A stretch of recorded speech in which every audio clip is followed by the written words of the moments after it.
అందరికీ నమస్కారం. పాత్రికేయ సోదరి సోదరులందరికీ మన పద్మభూషణ్ అవడం చాలా సంతోషంగా ఉంది.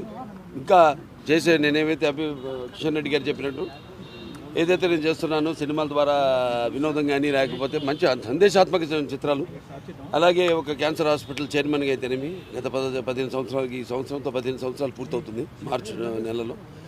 దాని తర్వాత ఒక హిందూపూర్ శాసనసభ్యుడిగా 3వ సారి గెలవడం, నా సేవల్ని గుర్తించి మరి కేంద్ర ప్రభుత్వం నాకు ఈ పద్మభూషణ్ని ఇవ్వడం అన్నది వారికి నా ధన్యవాదాలు తెలియజేసుకుంటున్నాను. ముఖ్యంగా ఎంతోమంది ఉన్నారు, అంటే నా వెనక బలం ఎంతోమంది. ఇప్పుడు నా కాన్స్టిట్యున్సీ విషయానికి వస్తే నా అక్కడ హిందూపూర్ ప్రజానికానికి నా ధన్యవాదాలు తెలియజేసుకుంటాను.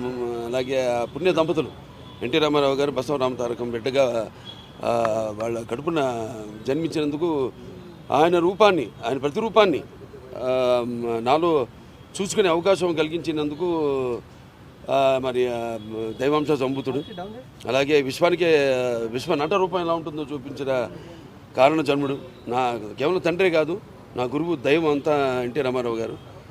మరి ఆయన ఒక బిడ్డగా పుట్టడం, అలాగే క్యాన్సర్ హాస్పిటల్ ఏదైతే ట్రస్ట్ మేము నడుపుతున్నామో అక్కడ మా డాక్టర్లే, మా బోర్డు మెంబర్స్ అయితేనేమి, అడ్మినిస్ట్రేషన్ సైడ్ అయితేనేమి, లేకపోతే మా డాక్టర్లు, నాన్ మెడికల్, పారామెడికల్, అలాగే నర్సింగ్ స్టాఫ్ అంతా కూడా వాళ్ళందరి, అలాగే చలనచిత్ర పరిశ్రమ విషయానికి వస్తే నా నిర్మాతలు, అలాగే నా దర్శకులు, నా తోటి కళాకారులు, సాంకేతిక నిపుణులు అందరూ ఇంకా స్ఫూర్తి, అంటే మళ్ళీ వెన్ను తట్టి ఇంకా మంచి ఒక ఆక్సిజన్ మళ్ళీ నింపినట్టు మళ్ళీ ఇంకా మంచి ఇట్లాంటి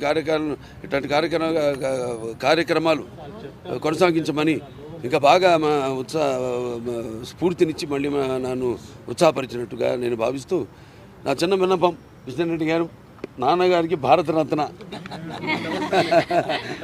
అది అంటే ఏదైనా ఇంకా దాని గురించి అందరి కోరిక, కేవలం ఆయన అభిమానులే కాదు మొత్తం ఆంధ్ర తెలంగాణ రాష్ట్ర ప్రజలు ఎక్కడ తిరుగురున్నా అక్కడ వారందరి కోరిక అది కూడా త్వరలో నెరవేరాలని భగవంతుడిని కోరుకుంటున్నాను. నేను నాకు ఎంతో స్ఫూర్తిదాయకమైన ఎంతోమంది ఉన్నారు మహానుభావులు. మహానుభావులు కోవకే చెందిన మా నాన్నగారు రామారావు కూడా.